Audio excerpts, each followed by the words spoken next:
Thailand में पुरातत्वविद Luke अपने scooter पर सवार हैं और किसी कासिम नामक व्यक्ति की सभी कॉल्स को अनदेखा कर रहे हैं। जल्द ही कई कारें उन्हें घेर लेती हैं और कासिम ल्यूक से अपने बॉस से चुराई गई पेंटिंग वाली ट्यूब लौटाने के लिए कहता है। कासिम के एक आदमी के पास हथियार है, इसलिए ल्यूक घोषणा करता है कि वह गाड़ी रोकेगा। इसके बजाय वह स्कूटर रोकता है और कारों के आगे बढ़ने का इंतजार करता है, फिर एक अलग रास्ता पकड़ता है। इसके बाद पीछा शुरू होता है और ल्यूक इतनी तेजी से चलता है कि उसके पीछा करने वाले दूसरी कारों से टकरा जाते हैं। फिर वह बाजार में घुसता है जहाँ कारें उसका पीछा नहीं कर सकती। अब केवल एक दुश्मन बचता है जो बाइक पर है।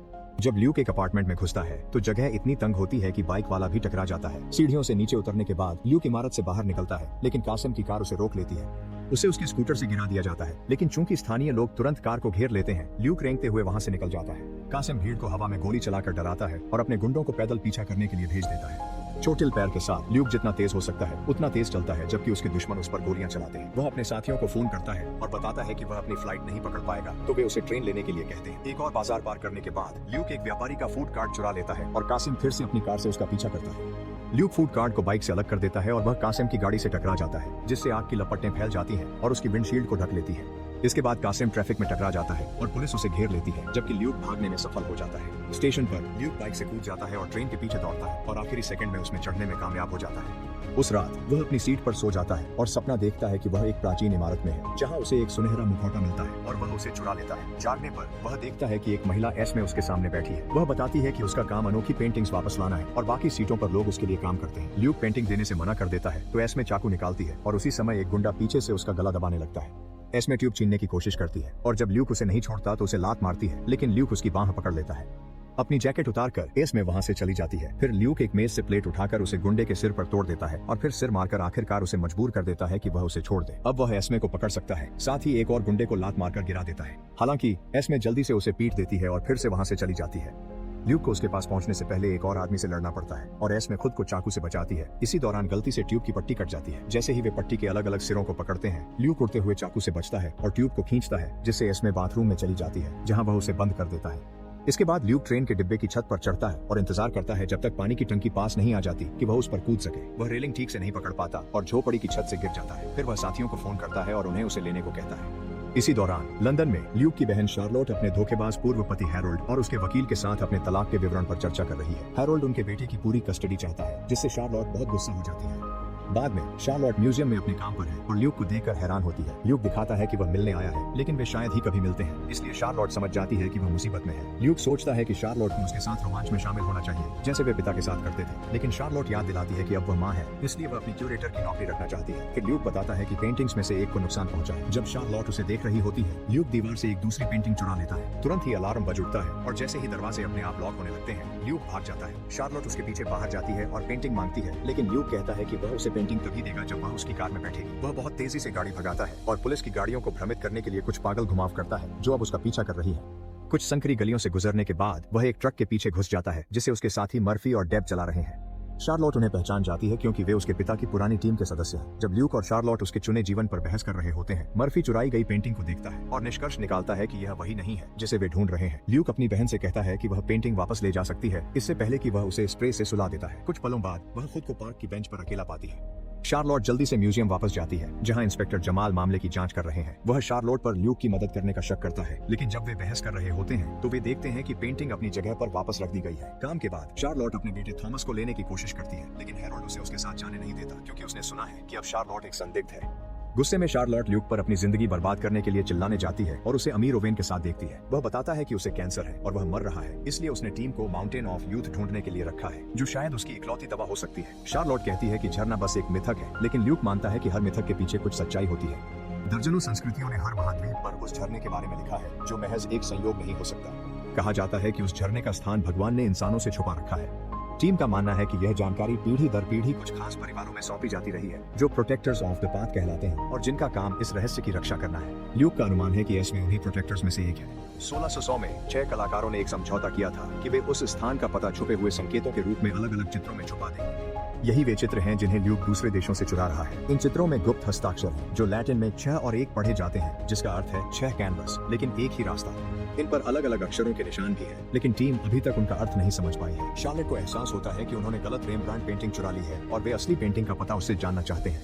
वह उनके साथ शामिल होने में दिलचस्पी नहीं रखती क्योंकि वह अपने बेटे को लेकर बहुत चिंतित है। इसलिए ओवेन उसे अपने बेहद ताकतवर वकीलों की मदद देने का प्रस्ताव देता है। बदले में शार्लेट उन्हें वेंडरबिल्ट परिवार के बारे में शोध करने के लिए कहती है। शाम को ल्यूक एक कैफे में वेंडरबिल्ट्स के बारे में पढ़ रहा होता है, तभी एस्मे उसके पास आती है। वह उसे खोज छोड़ने के लिए कहती है, वरना उसे हर एक टीम सदस्य को गोली मारनी पड़ेगी। अगले दिन ल्यूक थॉमस के पियानो रिसाइटल में जाता है और शार्लेट को बताता है कि उसने असली पेंटिंग ढूंढ ली है। बहस के बाद वह उसे पेंटिंग वापस लाने के मिशन में शामिल करता है। बाद में टीम आयरलैंड में एक जहाज पर है और डूबी क्रूज लाइनर की तलाश कर रही है, जहां पेंटिंग आखिरी बार देखी गई थी। विशेष ड्रोन पानी के नीचे भेजे जाते हैं ताकि क्रूज लाइनर के उस हिस्से को काटा जा सके जिसमें सभी फर्स्ट क्लास सामान है और उसमें फ्लोटेशन टैंक लगाए जा सके ताकि उसे सतह पर लाया जा सके।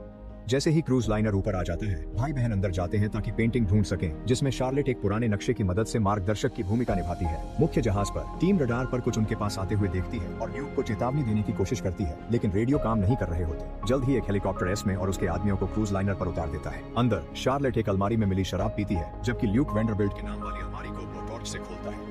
वह एक पुराना डिब्बा निकालता है और उसके अंदर उसे गायब पेंटिंग मिल जाती है। इसलिए भाई बहन अपनी सफलता का जश्न मनाते हुए टोस्ट करते हैं। ल्यूक कुछ गहने भी चुराना चाहता है, लेकिन शार्लेट उसका हाथ थप्पड़ मारकर रोकती है और याद दिलाती है कि वे कब्र लूटने वाले नहीं हैं। फ्लोटेशन टैंक फेल होने लगे हैं, इसलिए भाई बहनों के पास ज्यादा समय नहीं बचा। बाहर निकलने की कोशिश करते समय एस्मे की टीम उन्हें घेर लेती है, जिनके पास सभी के पास हथियार है। ये बात इस जोड़ी को उनसे लड़ने से नहीं रोकती और इसी दौरान पेंटिंग वाला बैग गिर जाता है। आदमी गोलियां चलाते हैं, जिससे एस्मे बैग के पास नहीं जा पाती। गोलियां लाइनर की धातु से टकराकर उछलती हैं और यहाँ तक कि हेलीकॉप्टर को भी लग जाती है। दुर्भाग्यवश वे फ्लोटेशन टैंकों को भी नुकसान पहुंचा देते हैं, जिससे क्रूज लाइनर में पानी भरने लगता है और ल्यूक पानी पर फिसल जाता है तो एक आदमी उसे बंदूक की नोक पर पकड़ लेता है। शार्लोट उस आदमी के सिर पर कुर्सी तोड़ देती है और ल्यूक पेंटिंग लेने के लिए दौड़ता है, लेकिन तभी रुक जाता है जब एस्मे शार्लोट को बंधक बना लेती है। हेलीकॉप्टर नुकसान के कारण उड़ जाता है और क्रूज लाइनर डूबने लगता है। ल्यूक को विश्वास नहीं होता कि एस्मे शार्लोट को नुकसान पहुंचाएगी और वह समय खरीदने की कोशिश करता है। तभी अचानक क्रूज लाइनर हिलने लगता है। शार्लोट इस मौके का फायदा उठाकर एस्मे को मारती है और उसे बालकनी से धक्का देकर पानी में गिरा देती है। जब दोनों भाई बहन भागने की कोशिश करते हैं तो एक तेज लहर उन्हें वापस अंदर धकेल देती है और ल्यूक का पैर जाल में फंस जाता है, जिससे वह पानी के नीचे रह जाता है। जैसे ही लाइनर डूबने लगता है, शार्लोट पानी में कूदती है और अपने भाई को छुड़ाती है, जिससे वे जल्दी से सतह पर तैरकर अपनी टीम द्वारा नाव में बचा लिए जाते हैं। जब शार्लोट लंदन लौटती है तो हैरोल्ड उससे थॉमस को अपने साथ रखने के लिए कहता है, क्योंकि वह एक नई नौकरी के लिए जापान जा रहा है। वह अपनी नई कंपनी का जिक्र करता है और शार्लोट समझ जाती है कि ओवेन ने यह सब इसलिए किया ताकि वह बच्चे को रख सके। इसके बाद वह टीम के साथ नए पेंटिंग का इस्तेमाल करते हुए फिर से उन पत्रों को देखने के लिए शामिल होती है। वे विकेट शब्द बनाते हैं और एक ही वाक्य में 6 होने के कारण निष्कर्ष निकालते हैं कि यह विकेट बाइबल की ओर इशारा करता है। यह किंग जेम्स बाइबल का 1631 का मिसप्रिंट है, जिसमें आज्ञा है तू व्यभिचार करेगा बजाय तू व्यभिचार नहीं करेगा। टीम सोचती है कि शायद यह गलती नहीं थी, बल्कि जानबूझकर उस मिसप्रिंट को किया गया था ताकि उन खास बाइबल्स को चिन्हित किया जा सके जिनमें फाउंटेन को खोजने की सुराग थी। उन सभी बाइबल्स को नष्ट कर दिया गया सिवाय एक के। अचानक जमाल और उसके अधिकारी कमरे में घुसते हैं और भाई बहनों को गिरफ्तार करने लगते हैं। तभी कासिम और उसके लोग आ जाते हैं और सभी को बंदूक की नोक पर ले लेते हैं, जिससे बातचीत रुक जाती है। ल्यूक एक सौदा पेश करता है। ल्यूक कहता है कि कासिम उसे और पेंटिंग्स दे सकता है अगर वह उसकी टीम को जाने दे। कासिम मान जाता है और शार्लेट बाकी लोगों के साथ बाहर जाती है। फिर ल्यूक पेंटिंग्स उठाने जा रहा है, लेकिन उसकी बजाय कुछ संगीत बजाता है और मेज के नीचे छुप जाता है। ध्यान भटकाने से पुलिस वालों को अपराधियों पर हमला करने का मौका मिलता है, जिससे लड़ाई शुरू होती है। जल्द ही मुक्केबाजी गोलीबारी में बदल जाती है और ल्यूक की कार गोलियों से क्षतिग्रस्त हो जाती है। अफरा तफरी के बीच ल्यूक चुपके से घूमकर पिछले दरवाजे से बाहर निकल जाता है, जहां उसकी टीम उसे नाव पर ले जाती है। लड़ाई जारी रहती है और आखिरकार पुलिस जीत जाती है। जमाल कंप्यूटर की ओर देखता है और विकेट बाइबल से लिया गया उद्धरण नोटिस करता है। कुछ समय बाद ल्यूक एक रेगिस्तान में होता है, जहां उसे चमकदार तरल से भरा एक गिलास मिलता है। जब वह एक घूंट लेता है तो शार्लोट और थॉमस बेहद तेजी से बूढ़े होने लगते हैं। एक आवाज आती है, मत पीना, और ल्यूक गिलास गिरा देता है। जब गिलास टूटता है तो वह एक विमान में जाग जाता है। टीम ऑस्ट्रिया की उड़ान पर है, जहां आखिरी विकेट बाइबल है और थॉमस भी इस रोमांच में शामिल हो गया है। बाद में ऑस्ट्रियन नेशनल लाइब्रेरी में ल्यूक, शार्लोट और डेब को अंदर जाने की अनुमति मिलती है, जो ओवेन द्वारा दी गई बड़ी दान राशि के कारण संभव हो पाता है। थॉमस इस समय एक रेस्तरां में है और बच्चों के अमीर जीवन से जुड़े सभी सवालों के जवाब दे रहा है। तीनों एक गुप्त कमरे में बाइबल को देखते हैं, जहां लाइब्रेरियन उन्हें एक दूसरी प्रिंटिंग गलती के बारे में बताता है, जिसमें एक गंदा शब्द शामिल है।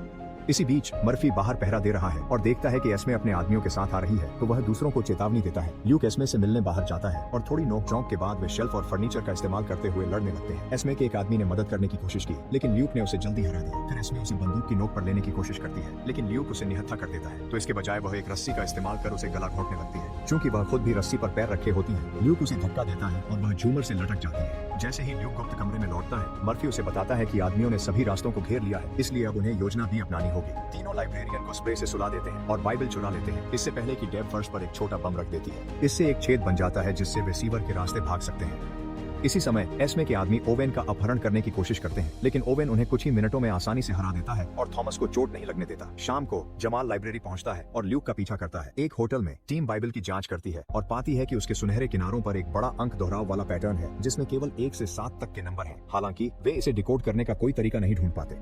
इसी समय शार्लेट घोषणा करती है कि वह जा रही है क्योंकि उसने थॉमस के साथ जो हुआ सुना है और वह उसे खतरे में नहीं डालना चाहती। बाहर जाते समय थॉमस शार्लेट से कहता है कि टीम इस समस्या को गलत तरीके से सुलझाने की कोशिश कर रही है। दोनों तुरंत लौटते हैं और थॉमस टीम को बताता है कि ये अंक असल में संख्याएं नहीं है, वे 7 मूलभूत संगीत स्वरों का प्रतिनिधित्व करते हैं। वह कोड के अनुसार एक धुन बजाता है और एक त्वरित इंटरनेट खोज से पता चलता है कि यह वाटर इन द डेजर्ट है। यह गीत इतना पुराना है कि किसी को नहीं पता इसे किसने लिखा, लेकिन यह प्राचीन विश्व के 7 अजूबों का सम्मान करता है। टीम नक्शे पर 7 अजूबों को हाईलाइट करती है और चित्रों से निकले रास्ते को उसके ऊपर रखती है, जिससे पता चलता है कि दोनों रास्ते एक जैसे हैं, सिवाय गीजा के पिरामिड्स के। इसका मतलब है कि फव्वारा वही है। वे मिस्र जाने की तैयारी करते हैं और ओवेन शार्लेट को यह वादा करके आने के लिए मना लेता है कि वह सुरक्षा का इंतजाम कर रहा है। उस रात ल्यूक को फिर से उस मुखौटे का सपना आता है और इस बार एक अजीब आकृति उसकी ओर हाथ बढ़ाती है। जब आकृति रेत को छूती है, कालापन फैलता है और ल्यूक को भ्रष्ट कर देता है। उसी पल नींद खुलती है। शार्लेट पूछती है कि वह ओवेन के बारे में कितना जानता है। ल्यूक वादा करता है कि अच्छा लड़का है, लेकिन शार्लेट चिंता करती है कि शायद वह फव्वारे को ढूंढ कर बेच देना चाहता है। इसी बीच वेटिकन में संरक्षकों के नेता एस्मे को एक खास चाबी देते हैं ताकि वह किसी को भी फव्वारे का पानी पीने से रोक सके। कुछ समय बाद टीम मिस्र पहुंच जाती है। ल्यूक थॉमस को पिरामिडों के कुछ उन्नत स्कैन दिखाता है, जिनसे छुपे हुए कक्षों का पता चलता है, जिन्हें आज तक कभी नहीं खोला गया था। पिरामिड पर शार्लेट सुरक्षा टीम को देखती है और सोचती है कि उनके पास इतने सारे बैग क्यों हैं। एक प्रसिद्ध प्रोफेसर उन्हें पिरामिड का दौरा कराते हैं, लेकिन उन्हें यह नहीं पता कि गुप्त कक्षों में कैसे घुसना है। ओवेन बहुत अधीर हो रहा है और अपने आदमियों को खुदाई शुरू करने का आदेश देता है, जिससे पता चलता है कि उनके बैग में रखी चीजें औजार हैं। प्रोफेसर इतने महत्वपूर्ण ऐतिहासिक स्मारक को नुकसान पहुंचाने का विरोध करता है, लेकिन ओवेन के आदमी उसे बाहर निकाल देते हैं। शार्लेट भी विरोध करती है और ओवेन उस पर झल्ला उठता है। उसकी बात और भी ठंडी और सोच समझ कर कही हुई लगती है। बाहर जमाल आता है और अंदर जाने की अनुमति मांगता है, लेकिन गार्ड उसे भगा देते हैं। कुछ ही मिनटों में जमाल कई पुलिसकारों के साथ वापस आता है तो सुरक्षा टीम गोलियां चलाने लगती है और गाड़ियों को उड़ाने लगती है। जो लोग बच जाते हैं वे छुपकर जवाबी फायरिंग करते हैं। पास ही एस्मे देखती है और इंतजार करती है।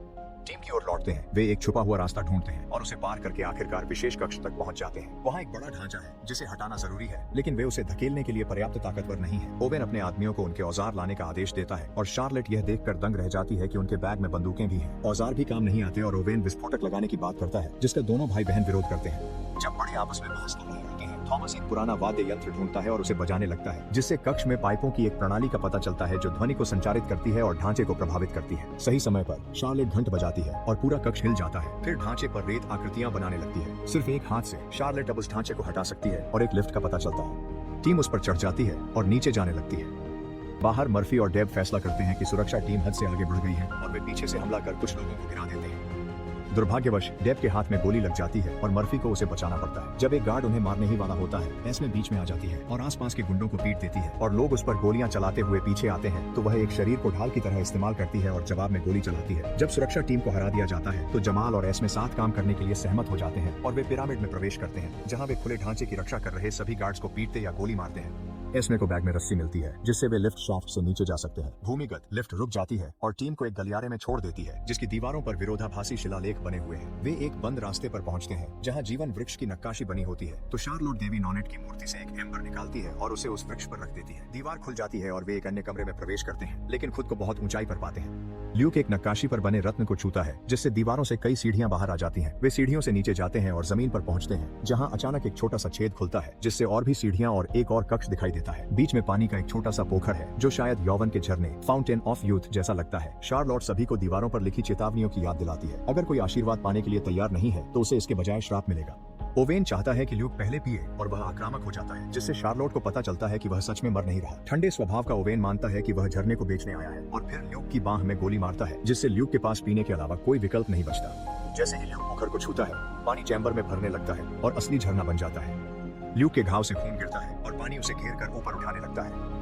उसके हाथ चमकने लगते हैं और ल्यूक उनमें खुद का एक युवा रूप देखता है। हालांकि जब वह पीने वाला होता है, उसे शार्लोट और थॉमस तेजी से बूढ़ा होते दिखते हैं। वह परिवार की रक्षा के लिए न पीने का फैसला करता है और हाथ अलग कर लेता है, तो पानी इनाम में उसका घाव ठीक कर देता है। गुस्से में ओवेन फिर ल्यूक पर गोली चलाने की कोशिश करता है, लेकिन पानी ल्यूक की रक्षा करता है और उसे धीरे से नीचे रख देता है।